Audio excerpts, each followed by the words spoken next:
सच का सामना। दुनिया में सबसे मुश्किल होता है सच बोलना और सच का सामना करना, लेकिन उससे भी मुश्किल हो जाता है सच का सामना करवाना। और ऐसे ही मुश्किल काम को अंजाम दे रहे हैं Rajiv Khandelwal. Welcome to live India Rajiv. Thank you so much. Rajiv, सबसे पहले हम पूछना चाहेंगे, कितना मुश्किल होता है सच का सामना करवाना या आसान होता है? देखिए, बड़ी अजीब सी बात है, आपने बहुत अच्छी बात कही। सच का सामना करवाना, सच सुनना कभी कभी सच बोलने से ज़्यादा मुश्किल होता है। मेरे लिए काफ़ी मुश्किल रहा है, काफ़ी चैलेंजिंग रहा है कि मैं लोगों से वो सवाल करूं जो शायद उनके लिए बहुत मुश्किल हो सकते हैं, क्योंकि हर सवाल के पूछने के बाद मुझे ऐसा लगता है कि ये सवाल अगर मुझसे पूछा जाता तो क्या मैं सच का सामना कर पाता या नहीं। तो जी हाँ, बहुत मुश्किल है, बहुत चैलेंजिंग भी है, लेकिन कहीं ना कहीं एक इजाफा हुआ है मेरी पर्सनैलिटी में subconsciously. I think it's been an eye opener for me. मैं आपसे ये भी पूछना चाहूँगी, यहाँ पे हम निजी सवाल भी पूछते हैं, किस तरह से आपका फॉर्मेट है कि उनको पहले से पता होता है या क्या फॉर्मेट है? जी हाँ, हर कंटेस्टेंट को फॉर्मेट का आइडिया होता है।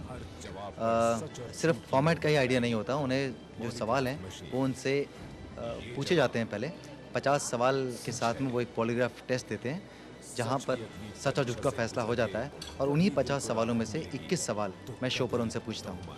तो हर कंटेस्टेंट को आइडिया होता है कि किस तरह के सवाल पूछे जा सकते हैं मुझसे शो पर। रही बात निजी सवालों की, तो जब आप अग्नि परीक्षा से गुजरेंगे तो सवाल जाहिर सी बात है कि निजी होंगे। आपकी अपनी जो एकाग्रता है, आपकी अपनी जो एक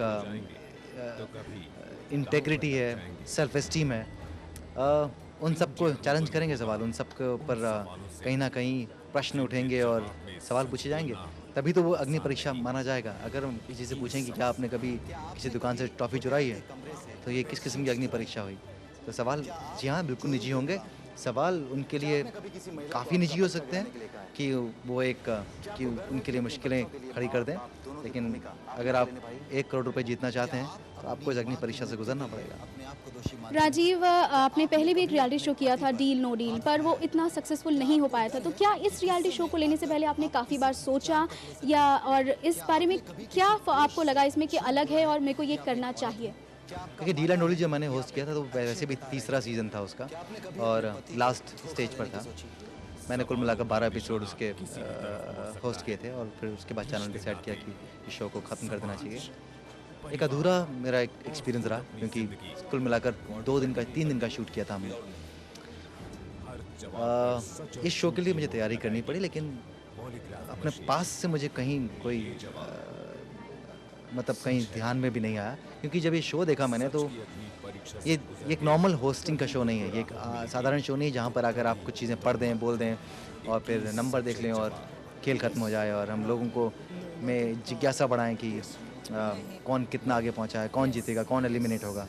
इसमें ना कोई जज है, ना ही कोई सेलिब्रिटी आता है इन टर्म्स ऑफ गेस्ट में। ये एक डिफरेंट किस्म का शो है जहाँ पर आप किसी की ज़िंदगी की किताब खोलते हैं, उनकी अनुमति से खोलते हैं। आप किसी की ज़िंदगी की किताब खोलते हैं और उनसे वो प्रश्न पूछते हैं जो शायद वो खुद से कभी ना पूछना चाहते हों। उनकी ज़िंदगी के उन बंद कमरों के अंदर मेरे सवाल दाखिल होते हैं जिन्हें शायद उन्होंने कई सालों से, कई अरसों से बंद रखा हो। तो ये एक डिफरेंट किस्म का शो है, डिफरेंट किस्म की होस्टिंग है।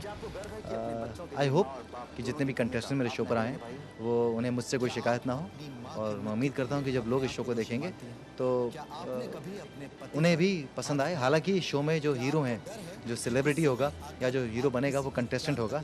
मेरी भूमिका जो है वो बहुत ही सीमित है, बहुत ही लिमिटेड है, कि मेरा काम सिर्फ कंटेस्टेंट से सवाल पूछना है, उन्हें चेतावनी देना है, उन्हें याद दिलाना है और कहीं उन्हें मौका देना है अगर वो कुछ कहना चाहते हैं। अब वो मैं कितने सलीके के साथ कर सकता हूँ, ये मेरे लिए मेरा टेस्ट होगा। आमिर में आपकी भूमिका बहुत ही सराहनीय थी, और अब आपकी और फिल्म आ रही है पीटे गया काम से। साथ ही और भी बहुत सारी अटकलें हैं कि आप चिनाब गांधी भी कर रहे हैं। क्या और प्रोजेक्ट्स हैं, और इस प्रोजेक्ट्स के बारे में बताएं। देखिए, फ़िलहाल तो मैं जनरली एक टाइम पर एक प्रोजेक्ट करता हूँ। शुक्र है कि ये इस तरह का शो है जहाँ पर मेरे बहुत सारे दिन की खपत नहीं होती। हम अलग अलग शेड्यूल में इस शो को शूट करते हैं। इससे पहले अभी मैंने एक फ़िल्म ख़त्म की पीटर के काम से, जैसा आपने बताया। इसके बाद मैं अक्टूबर में एक और फ़िल्म शुरू कर रहा हूँ, उसका नाम है रिटर्न गिफ्ट। सौरभ नारंग उसे डायरेक्ट कर रहे हैं। बहुत ही इंटरेस्टिंग प्रीमाइज़ है। उसके बाद 2 और फ़िल्में हैं जो जिनके बारे में मैं चर्चा नहीं करना चाहूँगा अभी। जब वक्त आएगा तो उसके बारे में चर्चा करेंगे। तो जी हाँ, मैं अलग-अलग कोशिश कर रहा हूँ कि अलग-अलग किस्म के प्रोजेक्ट्स करूँ, और खुशकिस्मत हूँ कि मेरे पास उस तरह के प्रोजेक्ट्स लाए जा रहे हैं। लास्ट में ये सच का सामना है, इसलिए एक क्वेश्चन ज़रूर पूछना चाहूँगी कि आपके पास जितने भी एक्टर्स सीरियल से फिल्म्स में गए हैं, वो इतने ज़्यादा सक्सेसफुल नहीं हुए हैं जितने के आप। तो आपको क्या लगता है कि डेस्टिनी होती है या आदमी का हार्ड वर्क होता है? आई थिंक मिश्रण होता है। डेस्टिनी तो मैं आई डोंट नो, दो I believe a lot in destiny, लेकिन मेरा मानना है कि अगर आप एक अच्छी स्क्रिप्ट उठाते हैं, आप अगर इंटेलिजेंट हैं, एक अच्छी स्क्रिप्ट उठाते हैं, और अगर आपके उस फिल्म को करने का कारण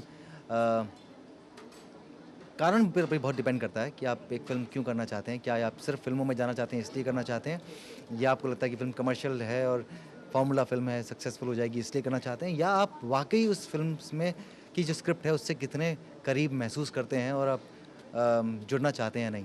तो मेरे हिसाब से it will be a mix of all the things. I think it's your hard work, आपकी सेंसिबिलिटी, आपकी इंटेंशन, आपकी सिंसेरिटी, आपकी लॉयल्टी, और आपकी फार साइटेडनेस, आप कितने दूरदर्शी हैं, इन सब पर डिपेंड करता है कि आप कितना आगे तक जाते हैं। हमसे बात करने के लिए बहुत-बहुत शुक्रिया। शुक्रिया। सच का सामना करना है बहुत ही मुश्किल, लेकिन ये है एक करज भी। कैमरामैन कुमार अभिषेक के साथ Charu Saraswati, live India, Delhi. Stop plus by. दुनिया में बहुत कम लोग होते हैं जो प्रोफेशनल और पर्सनल लाइफ दोनों में बन पाते हैं नंबर 1। लेकिन इस वक्त हमारे साथ है वो हस्ती जो ना केवल एक्ट्रेस नंबर 1 है, बल्कि है मम्मी नंबर 1, बीबी नंबर 1 और अब है जज नंबर 1 भी।